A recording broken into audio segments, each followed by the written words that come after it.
Theresa May really has been ambushed here. This was not how this summit was meant to go. She thought it was a moment that would de-escalate tensions over Brexit, bring the sides further together, end up with a bit of progress, maybe even a timetable towards a deal, bring that into view, even if the shape of the deal wasn't entirely clear. She was going to achieve that by appealing over the heads of the Eurocrats, as they're called, the European Commission, to national leaders who would see things her way, who understand the economics of frictionless trade and the need to stay close and the rest of it. Well, she tried it last night and it didn't work.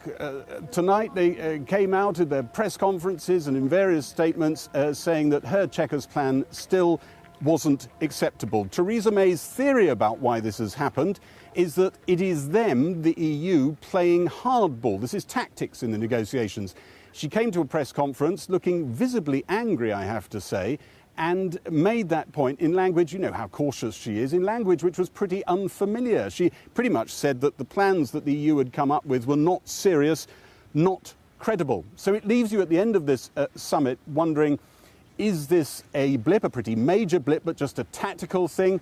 Are the assurances that European leaders, London says, have been giving to Theresa May, that they really do want a deal and they think one is viable, are those assurances going to come back on track, not least with Theresa May unveiling some of her additional proposals quite soon on the backstop and regulation between Northern Ireland and Britain?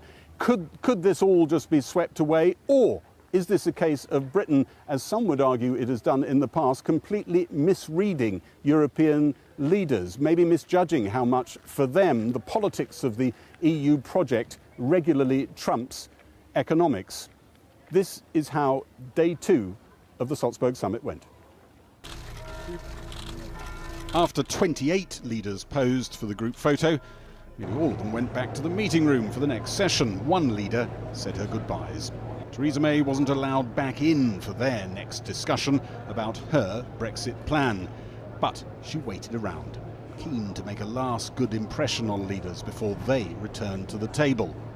There was an embrace for President Macron, the man Britain believes is leading the hardliners who won't soften the EU position. The kisses don't seem to have worked. With Theresa May safely excluded from the meeting room, Michel Barnier was brought in the front to brief the leaders on the negotiations he's been leading for them. The Salzburg meeting was meant to be the one where tensions reduced and a date for a deal came into view. Instead, there was no special crunch summit announced, and leaders like President Macron emerged saying Chequers was not acceptable. The French president said that was the consensus in the room.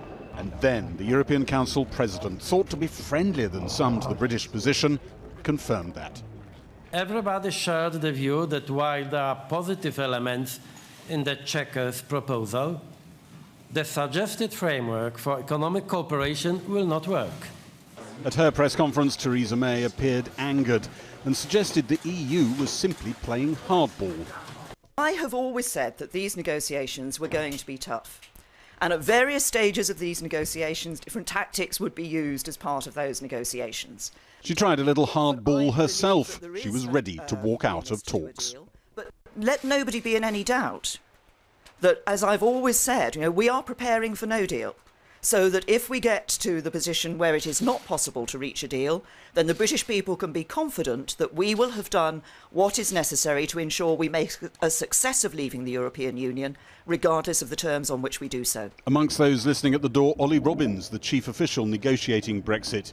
On the BBC on Monday, he was heard telling the Prime Minister in a meeting that her Chequers plan was a game changer and was gaining traction across Europe. Our white paper remains the only serious and credible proposition on the table. For around 10 minutes last night, Theresa May was allowed to make a plea to leaders for her approach. Number 10 had hoped it might spur the other leaders to assert themselves over the European Commission negotiating team. I don't think it's the good time to alter the techniques of this process. She's not going to peel you apart from each other.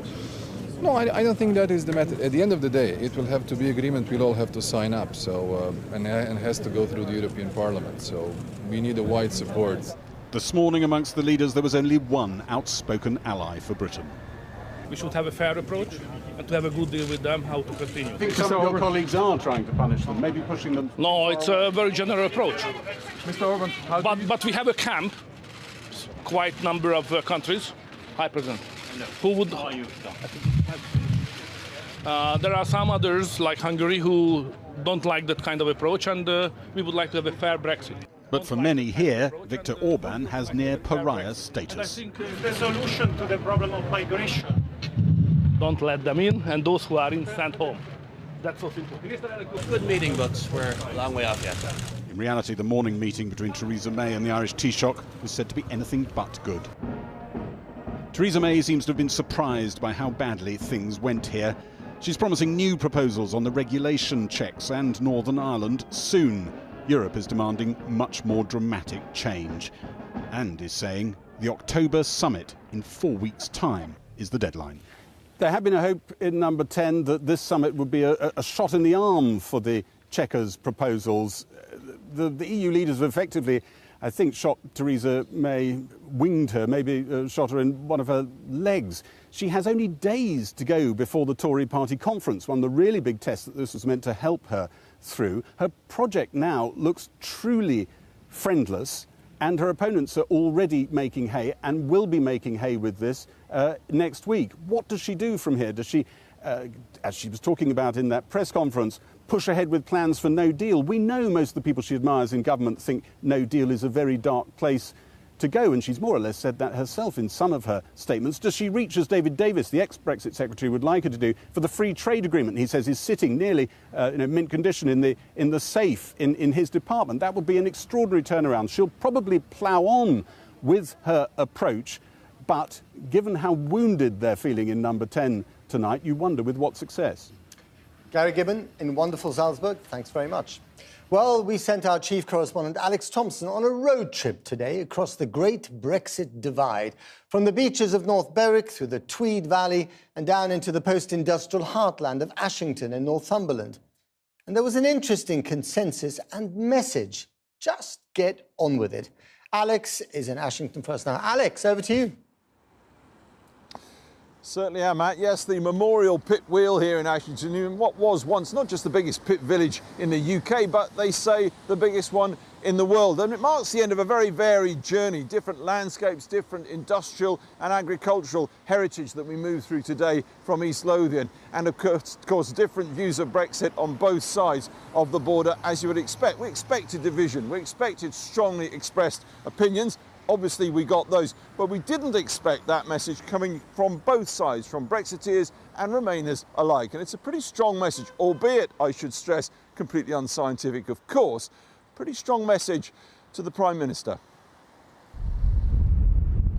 Somehow timeless and tranquil this morning, where the Firth of Forth unwinds into the North Sea. Craigleith on one side, the amazing Bass Rock on the other, and right behind me the Isle of May. See what we did there? And this, on shore, of course, North Berwick. And in North Berwick, more people voted to remain in the EU than almost anywhere else in the UK. Among the early morning dog walkers, a Remainer businessman who said what so many would tell us today on both sides of the divide. At the end of the day, we had a vote. The vote is to get out and do something else, so let's get on with it. And of course that Remain refrain. How do we function without imported EU labour? Living in an area like this and talking to farmers that I know who say that they couldn't get their crops in without people coming from Eastern Europe, who are a tremendous workforce. Yes, it needs to be controlled, but we still need these people to help us, and we help them. With an elderly, affluent demographic, North Berwick tells a certain story. But we had to get south, moving on through East Lothian to Dunbar, where the food hamper cafe was already packed. A younger, less affluent clientele here. Timothy Staples, Brexit then, Brexit now. We contribute a hell of a lot more than, say, some of the emerging European countries that come into it in EU. We subsidise a lot. So surely, if we're not subsidising, that's better for us financially, surely. And of course here, the strong sense from many that Brexit England just isn't listening anymore to Remainer Scotland. You sound like you feel left out. We do feel left out. It's because obviously we have our say on certain things, but it's just like it's, you know, when it comes to Westminster, they make all our decisions, but then we've got differences, so like our NHS is different, our school system's different, but when it comes to what we want, it's like, oh no, you don't matter. You know, we don't need to listen to Scotland, they don't matter. South again over the Tweed from majority Remain Scotland to majority Brexit England. And then west, up into the rolling fells of the Cheviots, farming country. And if there were any tractors out today, Channel 4 News were there to get in their way. Just have to get on with it because they're going to do it anyway. Whether it's I voted against it. I didn't want it, but obviously more people did want it. So I don't know. We just got to get the best deal we can. Just have to try. Yes. Again, that thought, and again from a Remainer. Just get on with it. 50 miles south, we sense another John Deere out there planting winter cereals. We'd soon put a stop to that. No time to lose. I've been a restaurant manager, bar managers, I've managed nightclubs, been a school teacher. I voted to leave. I've spent 8-10 hours a day in the car listening to the radio, and it's all about Brexit. Are you happy with it, the progress? Well, my view on it's very simple. What we're waiting for. Let's just get out. And then into the old industrial belt of South Northumberland. But the days of winning deep-seam coal here in Ashington are long gone. The stuff of memory and heritage.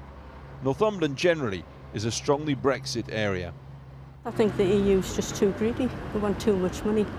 Too greedy? Too greedy. Too expensive for the UK? Rosalie Robinson was Brexit.